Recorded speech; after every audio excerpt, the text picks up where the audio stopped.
From Cornwall to Birmingham and Johnston and Bexhill, here's Ruben Spar on the radio.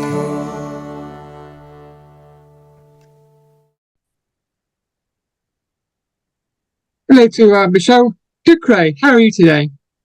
Good, thank you. How are you? I'm very well, thank you. Thank you. Let me chat to you today. So, can you tell me, how long have you been a singer-songwriter for? I guess I could say, I've been a singer pretty much my whole life because I used to jump on stools when I was little and just wear Mickey Mouse glasses and sing Disney and Pavarotti at the top of my lungs.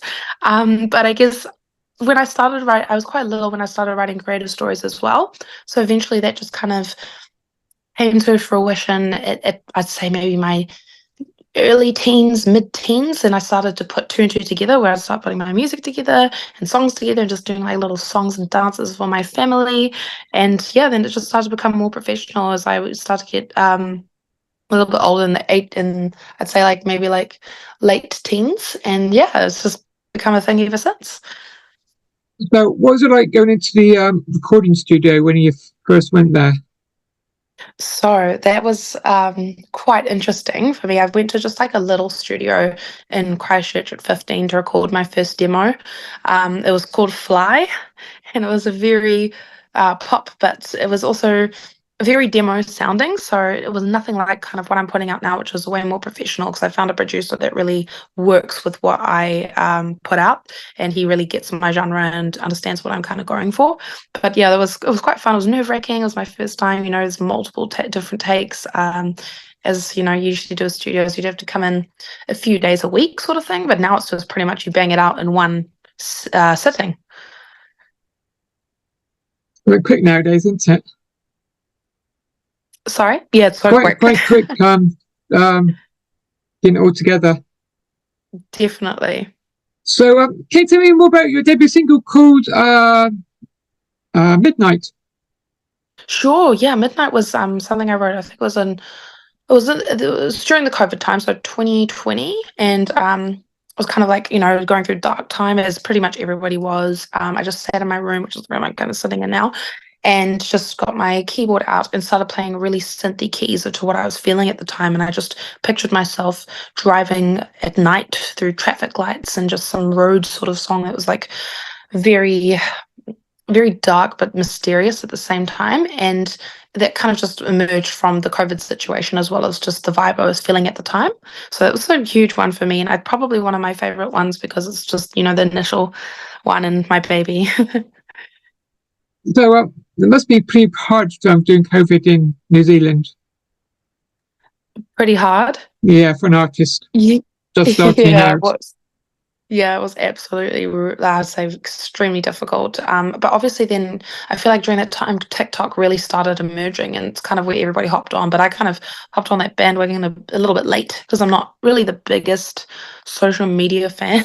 I'd say, even though I do it quite a bit. It's not my favorite because I feel like sometimes artists go unrecognized there, and you tend to get stuck on views and all of that stuff when you and kind of, I guess, get pushed away from the art side of it. So I'm tending to go back off of social media to center myself with the art again. But yeah, no, it was quite difficult. So, can you tell me your single that was called Night? The night. Yeah. Yes, yeah. So that one was really cool. That one was another like really eerie, mysterious one. It's quite. I put a bit of falsetto in that. It's another deep song of mine. I'm obviously obsessed with the night for some reason. I don't know why, but all my songs tend to kind of have that word in there somehow. And then I got an American rapper on it called Kevin Posey, and he just did an amazing job. It was very much based on my experiences with sleep paralysis. So, going to move on a little bit now. So, can you tell me more about single that is called The Ace of Spades? Yeah, yeah. So Ace of Spades is like actually quite a personal one for me. I wrote it about like many different sort of, well, not many, but like a few situationships that I had, and I kind of just merged them into one. It was just over the years, what I kind of went through with heartbreak, and I put it into one song. So that's kind of like my girly bop, love, breakup song anthem. So, where did you get your inspiration for songwriting? Wow, yeah, that's a really good question. Actually, Michael Jackson said something really funny about that. Like, he used to sort of him and Prince at the time were competing in the 80s, and he would say that he needed to write down the song really quickly or else Prince would get the idea. So I feel like, sometimes it just goes a bit beyond what you're kind of feeling, and you kind of it just comes to you, like melodies just pop in your head, lyrics just pop in your head. It's sort of spiritual in a way, I'd say. But yeah, I don't like really sitting on a piano and just for ages and just playing around. It's never really been me. I have done that before with a few songs, but just never came. It wasn't really me. Usually, I like to start with getting a melody in my head that's quite addictive and catchy. I'm like, has this been done before? And then I found out, oh, I can't put my finger on this anywhere, and it's just like a spiritual thing, I guess. And yeah, it just comes out, and then I just put the lyrics and the keys to that. So, can you tell me about your EP that released called Zone of Mind? Yeah, that was cool. I did that one with an indie label that I was on at the time, and we just decided to just release quite a few songs there. One of my main songs on it, probably my favorite song I've done to date, is called Throne of Mine. It's very Japanese grunge pop inspired because I really love the dark pop theme. It tends to be where I'm kind of going, grunge and dark pop. Yeah, so that was cool. We shot that video in Tokyo, Japan, and that was like the best experience ever, honestly. So cool. The people there are amazing, the culture's amazing, and the video is very inspired by that as well. Yeah, so I'd say that was that was probably my most favorite song. And then obviously Ace of Spades is on that one, and we've got a song called Monster, which is very Wednesday Addams inspired, and Psycho, which is more of your that one's a little bit more girly pop, I'd say, quite fun, which was inspired by a band. That sound was inspired by INXS and also a band called the Avalanches from Australia. So it was very weird indie vibes, and a song they did called Frankie Sinatra for that one. So, can you tell me more about because you recently joined the Royalty Music Group. So, can you tell me what's that all about? Oh, yeah, yeah. So they're awesome. They're just like an independent music group here based in New Zealand, and I decided to join them because they're very artist centric. So they actually have the artist first, and I get to make my own decisions. I can do my own things, and everything is just basically mine. But they are there to support you and distribute, and obviously get involved in that side of things. And then they promote you and help you with ads, and it's a really awesome artist first collective, I'd say. So being a part of that is really cool, and I really am excited and looking forward to what we come up with together. So, can you tell me more about your latest single called Madam? Yeah, yeah. So Madame is basically again it's fantasy intertwined with the mystical, and in reality I compare the two. So it can be, I guess you can compare it to another modern day situationship or relationship where the guy's kind of a philanderer, like a cheaty vibes, and this witch that he encounters in a forest in the fantasy realm puts a hex on him. And in the music video, you can kind of see that the masculine is transformed into a divine feminine. So now he has to suffer the same fate that she has. But yeah, so that one's quite interesting. It's another revenge anthem. I guess I do quite a bit of those as well.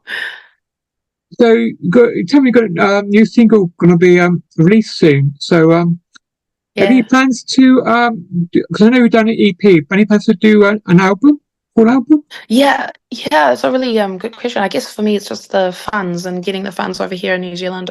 That's a big thing. Because they can be quite expensive to release. So at the moment I feel like singles are kind of hitting, but who knows, I might just put them all together and create an album eventually with some new interesting remixes and a couple of other little hidden gems on there. But for now the plan is just to release singles and to just perform live, and yeah, make some awesome videos and short reels.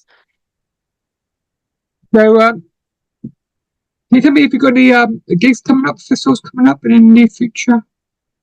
Yes, sure. So at the moment, I'm working on my material more so, but I have been in talks with quite a few different people regarding shows and everything, especially a couple in New Zealand to start. But one big festival will be at the end of the year, and that's called Rolling Meadows, and that's a huge one. It's going to have people like Wiz Khalifa and Natasha Bedingfield on it, so I'm very excited about joining that one.